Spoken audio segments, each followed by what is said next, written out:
some of our clients, we're kind of seeing, kind of talking about the two ways of approaching the downturn right now, either kind of slowing down or doubling down. With some of our clients who are doubling down and are looking to get more diversified or add new lines, add new products, add new kinds of stuff, what advice can we provide them to help them grow intelligently?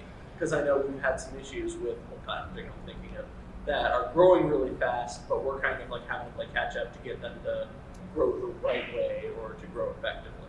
Yeah. One thing I'll have to say is that, a lot of entrepreneurs like me go really fast. Entrepreneurial ADD really is a key thing, and I've got it bad. And that they need an accountant who will take an analytical look and take a step back. So you can add value just saying, well, what is the biggest decision or challenge in your business right now? And then just help organize it. Do a little search on Google, build them a spreadsheet, because they probably didn't do it. They're like comparing the shipping on their own, on their head, and they just haven't organized it into something that they can practically use.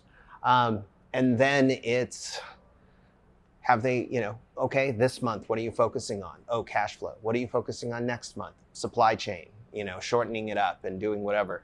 The idea is just like, it's just this round robin, because e-commerce entrepreneurs have to figure out what they're going to buy, where they're going to buy it, where they're going to sell it, how are they going to market it, how are they going to run their company, are they going to outsource to a 3PL?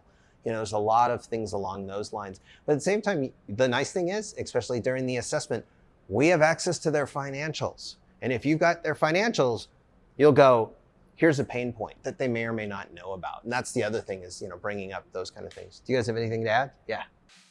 I will say if you can show them the deltas and things other than the top line, right? So, hey, you doubled revenue, but like net income only went up by like 2%, right? Like, let's dive into the other areas and figure out why.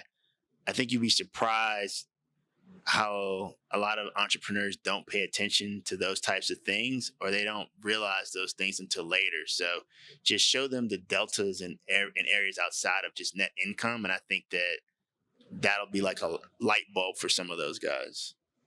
Yeah. No, I really like those comments. Like, the scary thing is when an entrepreneur keeps throwing more growth on top of a system that's really kind of broken and not really optimized. So that was my thought too. Like, just make sure that they are taking the time to focus on the basics, right? Their supply chain, their costs, is that stuff really optimized? Is there some room to improve that before, they layer on more sales that really aren't bringing them profit and EBIT? So, yeah. I can throw one comment there too. And I think something Jermaine said about moving from maybe looking at your financials the 10th or 15th day after the month ends to maybe getting it down to under a week, or maybe soon one day almost real-time financials. If you could have a sense of how you're doing on a more granular and faster basis, there might be opportunity to experiment with things, at a smaller level rather than going big and having to wait for 45 days to see if it worked. If you can kind of track things more automatically, which a lot of the tech that firms like you guys use could help with, might give it more opportunity. One thing I thought I'd throw out there just because it's on my mind is that e-commerce is still growing really fast. It's just I don't know. I feel like the Shopify article talked about the curve going from this to this, but now we're just back down to this. So in the grand scheme of things, it's an area that's growing very, very fast. I have 2 teenagers at home. I guarantee you they're going to be shopping more online than in physical stores, as I think we all are. So it's like a real giant growth opportunity. It's just, I think we're all just still digesting the fact that we're back. We've come back down to earth to just having a really nice growth rate as opposed to an astronomical one. Let them know hope is not a strategy. You need to find.